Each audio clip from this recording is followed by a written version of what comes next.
మన ఫ్యామిలీ అందరికీ హాయ్ అండి. మా ఇంట్లో ఫుడ్ విషయంలో మా వారిది పిల్లలది ముగ్గురిది ఒక్కదారైతే నా ఒక్కదానిది ఒక దారండి. అంటే వాళ్ళకి భోజనం విషయంలో ముగ్గురిది ఒకే టేస్ట్ ఎక్కువ ఇష్టపడతారు. అంటే ఇప్పుడు నాకు స్వీట్ ఇష్టం, వాళ్ళకి ఇష్టం ఉండదు. నాకు ఉప్మా ఇష్టం, వాళ్ళ ముగ్గురికి అసలు ఉప్మా అంటేనే ఇష్టం ఉండదు. అలాగే నాకు పొట్లకాయ పెరుగుతో చేస్తే ఇష్టం. వాళ్ళు ఆ పొట్లకాయ ఏదో స్మెల్ వస్తుందట వాళ్ళకి. ఇంతవరకు ఏనాడు కూడా ఇంట్లోకి పొట్లకాయ ఇంట్లోకి కూడా రానివ్వరు. ఇలా చాలా విషయాల్లో ఫుడ్ విషయంలో వాళ్ళు ఒకే దారిలో నడుస్తారనమాట ముగ్గురు. నాది ఒక్కదానిది ఒక దారి అనమాట. అయితే ఈ ఇడ్లీ విషయంలో మాత్రం నలుగురు ఒకటే.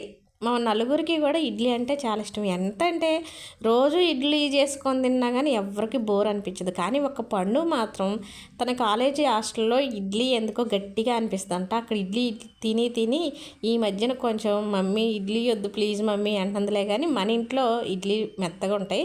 అయితే నేనైనా అంతేనండి, బయట హోటల్లో ఇడ్లీ అంటే అస్సలు ఇష్టం ఉండదు, కానీ ఇంట్లో చేసుకోవటం అంటే భలే ఇష్టం. ఇంతకీ మీరేం టిఫిన్ చేసుకున్నారబ్బా?